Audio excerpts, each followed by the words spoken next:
current set of premises and beliefs is constantly present and acts as a framework. And the result, of course, is that autonomy is subordinated to a framework, and then you don't really have the impression of ownness anymore, of your own beliefs and of having your own decisions and all that. And thus the impression, the sense for autonomy will shrivel. And following in the wake of that are also some other notions which largely stem from the sense for autonomy, namely the sense of freedom, which can be regarded as the impression to be able to also realize your autonomous decision, to live your autonomous life out of your own decisions. And that, of course, is already preempted when you're not really autonomous anymore.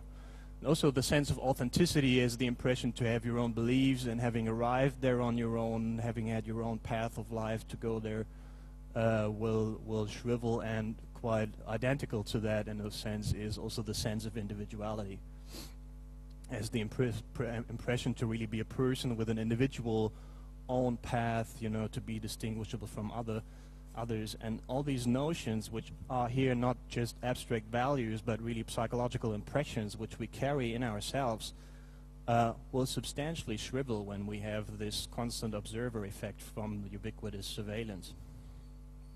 That's a very material and substantial effect which we will witness from a technology. And also emerging from this is sort of a monoculture of values. I mean, now the decline of these impressions of autonomy and freedom and so on is a direct result of being surveilled. But you also have the other result that some other values are also constantly present by the presence of the constant observer. And you can easily realize this when you just think about what surveillance actually does. Namely, surveillance enforces laws, and laws always realize certain values. And some values naturally contradict others, and it's kind of the societal discussion to really just find a trade-off between values and which are most current and most actual, and which are rather negligible, and so on. But of course, the psychological effect which you will have with ubiquitous surveillance will be that there will be an implicit conformity with the laws, as there's always this observer watching you, and this observer is always a representative of certain values, and thus you will also have an implicit conformity and not just in your conscious mind but also in your subconscious mind with the underlying values. And the result of that will be that the law represented values really become sort of a natural thing, whereas any sense for contradicting values really will die out in a very factual biological way.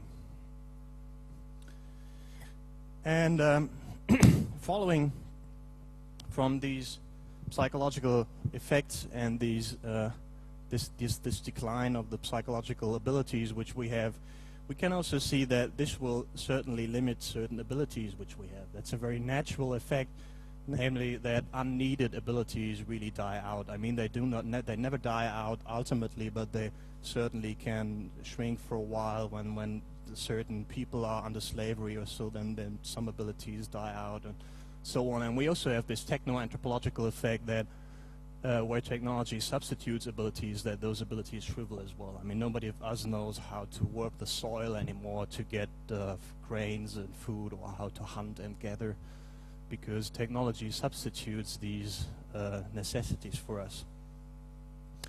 And now what we can see, of course, following the loss of the sense of autonomy, is that the ability to decide what is best for you will be exceedingly substituted by an ability to find out what the observer wants or how to circumvent it. So everything, the whole ability of deciding will be focused largely on the observer, and thus the sense of that will change quite substantially. And the ability to decide autonomously, as we know it, will ultimately shrivel as well. And an analogous case can be made following the general loss of values, or the monoculture of values.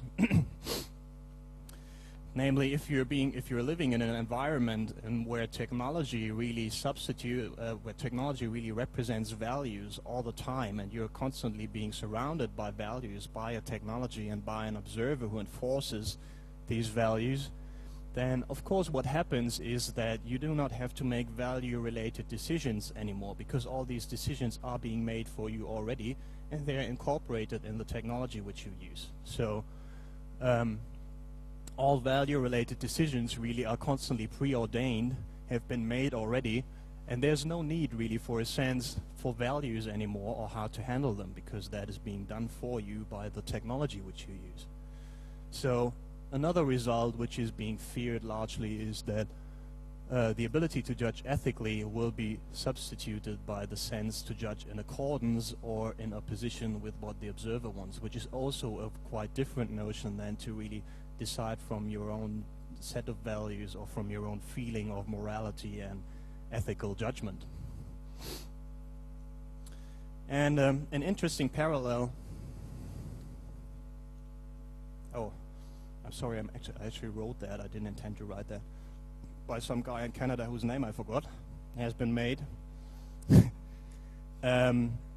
Regarding kids of overprotective mothers, because there's a huge psychological literature on kids of overprotective mothers and psychological effects emerging from that when there's a mother constantly watching over her kids and constantly doing all these things which like the constant observer does. Namely, these kids get indecisive, they get very dependent on the mother, and they really have to be surrounded by them. They get sort of addicted. And they develop exactly this attitude of being either capitulating or being rebellious, so either towards or against, but no longer being themselves anymore. They have no ethical competence, which can also be witnessed in these kids. Many have really difficulties to find an own moral framework and own ethical decisions, because they're always trying to judge either in accordance or in opposition to their mother. They have little own personality, little own concepts of an own personality, and they really feel suppressed and unhappy for the vast majority of their lives. And I believe that this is a very striking, very relevant parallel, because it's just the exact same psychological effect. And I'll try to find out the name of the guy in Canada now that I've written that. So we have all these psychological effects. We have these losses of the sense of autonomy, of freedom, of individuality, of authenticity. We have this whole framework for values, which is technologically surrounding us constantly. And we have these abilities to judge autonomously and to judge ethically, to behave in a moral sense, all being technologically influenced, to say the least.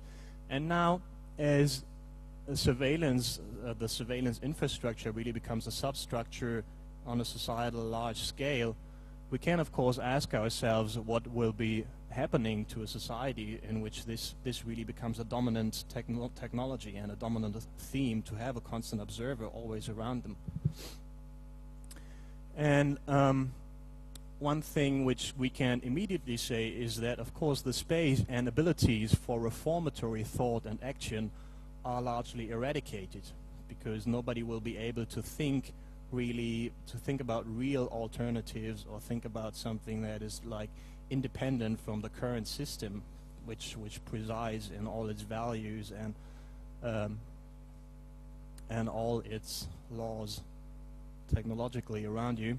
So the result on a large scale will be that we will have a rigid society which is inept and impotent to internal reform, and thus impotent and also unable to adapt to external change.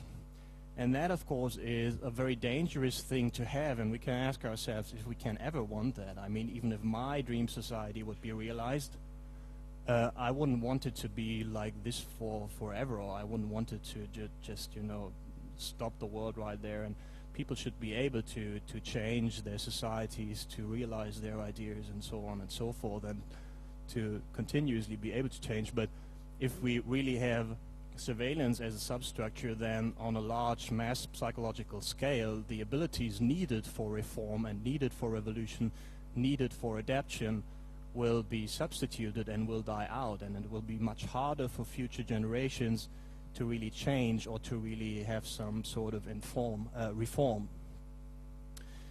So that's the large-scale effect, and at this, now we can briefly have a look at the psychological consequences at a glance, but I've already said all of this, and so I'm just going to skip this page. What I now want to do is to have a short break and an interlude and ask a question which certainly some conservative people would be asking now, namely, why is that all bad? You know, we can ask the justified question: if surveillance really has this ability to limit us to some general framework of what is good and right, why should that be bad? You know, we can have we have the good there in the middle, and surveillance protects the good, and it does so in a psychological way, in a factual way, and we really have a means to form a better mankind in a very, very deep manner, you know. And really the good is protected and the bad and the ugly is being kept out, and that would be a great gain, of course, a great win for all of mankind. Also, they could argue, okay, we would have autonomy, and all these senses would be restricted to anything that is within the blue, so you could still feel autonomous within these few values that are being left and within the few life paths which are being left. But frankly, I don't see why that should be bad, or so they could say. But the answer, of course, is who decides what is evil, you know? And that's a very substantial question. That is the point of the owner dependence of the surveillance infrastructure. Namely, in these circles, who decides what's the good and what's the bad and the ugly is not society, you know, it's not humankind. I mean, quite apart from the huge philosophical problem of finding out what could be generally good or generally right, and which would not be eligible to change. But the problem also is that in concerning surveillance infrastructure, you could never, all of mankind would decide that, society wouldn't decide that, constitution wouldn't decide that, but the only one deciding what is in this blue point and in the good part and in the bad part would be the owner of the surveillance infrastructure and no one else. And that, of course, is quite a bad thing. And at this point, I can also point to a public misunderstanding, which we can now clarify when we are confronted with it. When people really say that surveillance protects life and property, we can say that that is only the case at the current stage, because at the current stage, the surveillance infrastructure is still owned by a public and regulated by a public which has an interest in the protection of life and property. And that's why that is so. It's only because surveillance protects the interests of the observer, of the guy owning the surveillance infrastructure. So we really have to reformulate that specific statement into surveillance does not protect life and property, but surveillance protects what the owner of the infrastructures defines as good and right. And that's very substantial, of course. Because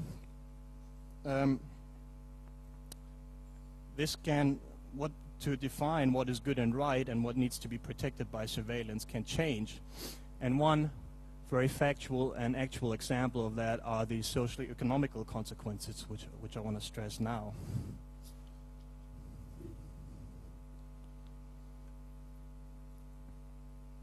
And this is something which is already facing very heavy criticism from many parts of the scholarly discussions, as the knowledgeable society and information society really has a tendency to take data as a substantial means to judge people. And of course, very current, very actual structure of that is profiling and scoring, because these two technological measures, profiling and scoring, they sort people into classes by their techno-informational behavior, by their electronic information communicational behavior, and they do so by hypothesizing.